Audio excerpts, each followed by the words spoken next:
Hi, Dirty Girl here, bringing you a sales report after a very long time of not doing this. What I decided to do was do it once a month and show you the kind of more interesting or notable sales that I've had over the past month on eBay and Etsy. And so keep in mind that these are just the prices that the customer pays.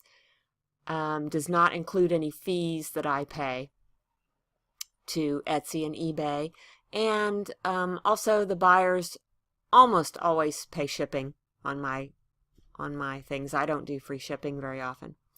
So with that said, well, you'd probably like to see something besides Screencast-O-Matic. Okay, so I'm going to do eBay first. I only sell a few things on eBay, and the first thing I want to show you is interesting. It's interesting because it's a nice heavy glass whiskey decanter, but what's fun about it is that I found it at the curb. Somebody was throwing it out, so it was free to me, and I sold it. I actually took a best offer of $14 plus shipping, so not a huge big seller, but still. And this was my best and biggest sale of the month. This is a Royal Doulton Maori Art Teaware cup and saucer. Dates from between, I believe it's 1908 and 1924. I was amazed because it looks so modern. Even the shape of it, it looks almost Art Deco, but it's not. It's older than that. And the pattern of it is based on Maori art. Oh, dear. Hold on, it's the phone. Okay, sorry about that. That was the phone, but never mind. Anyway, I was saying it was this artwork is based on the Maori people's artwork or something like that. Anyway, $255 is what that sold for. I got that from my mother-in-law. And this is another item from my mother-in-law. This is a Rookwood pottery vase. This is not one of their special unique art potteries. It was a production pottery piece from 1937 in the daffodil pattern, 6431. It even had a little condition issue, but it still sold for $60. Without the condition issue, it might have sold for a bit more. So even the Rookwood production pottery goes for good money, and this is the mark that you look for on the bottom. It's a little, it's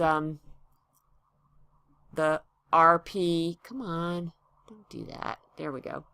RP with a little sunburst around it, and the Roman numerals below indicate what year it was made, in this case 37.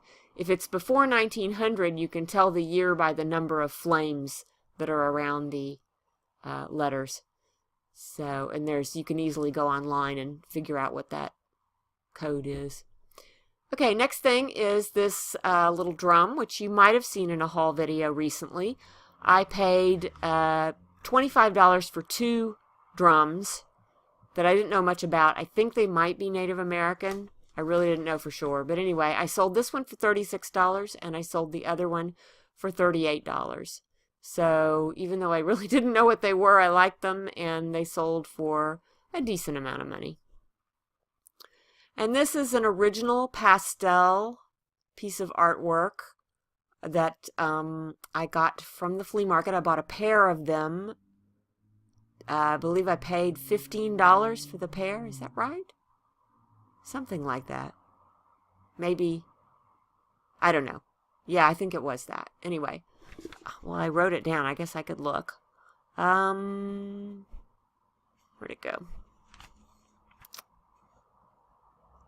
Okay, yeah, I paid $25 for the two of them, so $12.50 a piece. And this one sold for $75. It's pretty old. It dates from the very early 1900s. And what I put in the description that it was Chandler style, because there was this artist named was it Charles Chandler, Henry Chandler, something, that he kind of set up a workshop, a production workshop for these types of paintings. And so even though this was not signed, it might very well have been from his workshop. And those can go for a lot of money. Anyway, moving along. Okay, this is the last eBay item. Or maybe this was, I'm sorry, this is Etsy. Moving on to Etsy now. Ugh, I'm not very prepared today. Okay, this is a old Mexican pottery. It's called Tlaquepaque, this style of pottery with the kind of folky people and cactuses and animals and things. And you can tell this is old when there's a lot of imperfections in the clay. And this was a pretty big bowl, and this sold for $50. I took an offer from someone because it's been sitting around for a while with so many people looking at it and hearting it but not buying it. Ugh, what's that? I don't know what that's on there for. Oops. Okay. Weird. I don't know where that came from. Okay, this is the next thing. It's a turquoise ring, and I sold that for, well, $41, and I paid $10 for it. I sold a few other pieces of turquoise, but I just wanted to put one in here as kind of a representative. I don't know what happened here. I lost an item. It was supposed to be in this window, and now I'm seeing my spreadsheet instead. Let's see. No. I lost it. Okay, moving along.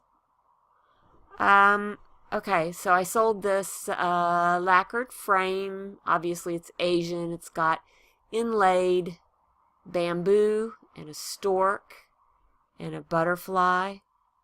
And I sold that for $38. Got that from my mother-in-law. Oh, no, I got that from my sister-in-law. So that cost me nothing.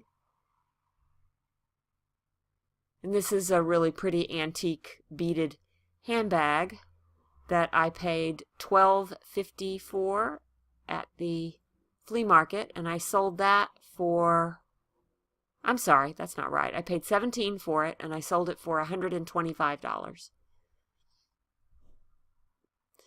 And this is a hand-carved box. It has this eagle on it, and eagles were very popular motifs on kind of folk art carved pieces from the early 1800s. I think this is a pretty old box, but I don't know for sure. But I paid $5 for it at the flea market, and I sold it for $99.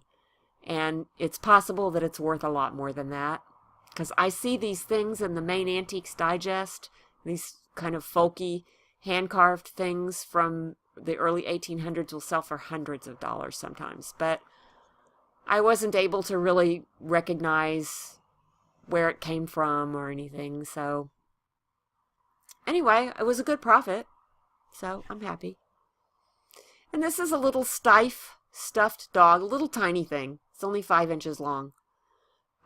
This was my own personal little dog that I bought when I was 7 years old. But, you know, he's been in a box in the attic for years and years and years and years. I haven't had him displayed or out since I was a child. And I just decided maybe somebody would like him. He is a stiff. I didn't know anything about stiff when I bought him. I just bought him because he was cute. And so he sold for $40. Would have sold for a little more. He had some damage right on the tail. And this is an antique jewelry box. I like this one especially because it was dated on the bottom, 1904. Very Art Nouveau. And I paid $9 for that at the flea market and sold it for $34. And this is a little tiny leather-bound book of hymns. It was dated 1833 that I got at an estate sale. I paid $5 for it. It wasn't in great condition. The binding was detaching from the page. It didn't have loose pages, but it was kind of heading that way. Anyway, but I paid $5 for that, and I sold it for $55. And this is something I bought at the flea market that I fell in love with and paid too much for it, but I loved it so much. I paid $55 for this. This is a vintage machine that they used in, it's called a moviola, and they used it to do sound syncing. Somehow, I don't know exactly how it worked, but it dates like from the 1940s, I think. And I've had it for quite a while. I had it priced for $125 for a while, and eventually lowered it to $99, and it did sell for that. This is a really pretty coin silver pen that was marked Industria Argentina, and it sold for $45, which is a little bit higher than a normal sterling silver pen would sell for. So I just thought I would mention that if you ever see Industria Argentina.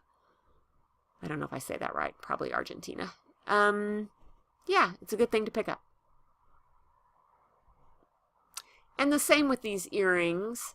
These are probably 1940s sterling silver earrings, but they are marked Viking Craft. And that's a good name to pick up. I sold these for $34. Although I will say it took a long time. Maybe because the picture was bad. Okay, this next thing is an Art Nouveau brass frame. Tiny little thing. Fits a picture 2 by 1.75 inches. I got 2 of these from my sister-in-law. One was a little bit different, but they both sold right away after I listed them. They sold for $28 a piece. And that's, you know, that's a good price for a little tiny brass frame. It's not even sterling. And this is a wooden bowl from Norway that's got this folk painting on it that's called rose maling or rose maling. I'm not sure how you say it. But it's collectible, and it's from Oslofjord. And I bought that at a garage sale for $2, and I sold it for $34. It's kind of a mid-century souvenir type thing. And I wanted to show you this because it's kind of interesting. Picture frames are so often available at estate sales for almost nothing. And I picked up this frame for $1. And it turns out that it's a Victorian frame. It's ebonized wood with a little brass liner right there. And it's very deep. Let's see if I can show you how deep it is. And it's, you know, it's an 8 by 10 frame, so not a real big one. Not too hard to mail. And I sold that for $38. And this is a little silver-plated olive grabber that I had in a haul video that many of you commented on what a cute little thing it is, and I just thought it was adorable. It came in its original box. I did pay $10 for it. And sold it for $49. See, did I miss something? No. So I wanted to tell you a little story about these 3 frames. I got these at an estate sale when it was like last day fill-a-bag type thing. I paid around $1 for them. Sold them for $16, which was, I think, a pretty low price for what they were because they're silver-plated frames. They all match. They're very cute. Little tiny 3 by 5 frames.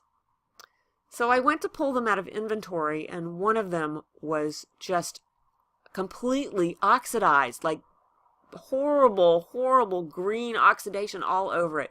And you can see in the pictures they're in beautiful condition. And it's only been like 3 months maybe since I put them in storage, so I don't know what happened. And I worked and worked to clean them. Actually, they all had oxidation, but one was really bad. And I couldn't get it all off. So I contacted the buyer, and I sent pictures of the damage and asked her what she wanted me to do. Did she want a full refund? Did she want a partial refund? And she was so nice. She said, oh, just send them anyway. They don't look that bad, and your price was very reasonable. And so I sent them to her, and she did not want a refund. So very nice customer. But okay, sorry, my recorder shut off after its 15 minutes. I just have a couple more things to show you.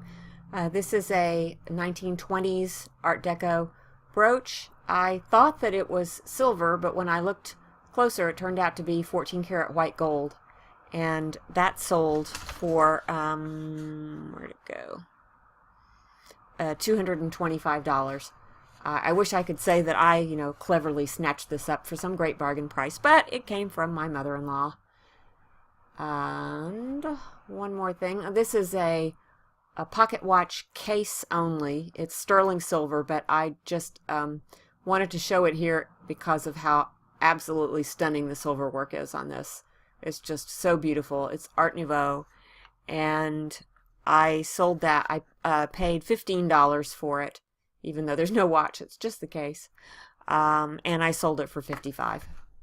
So that's it. That's my sales. I appreciate you sticking with me, and you can find me at vintagedazzle.etsy.com. You can find me on Facebook as Karen Lebo. I'll put some links down below. Also been a little bit more on Instagram lately. What am I on? I don't know what I am on Instagram. But all the links are below if you want to come visit me. And I'll see you again soon. Bye.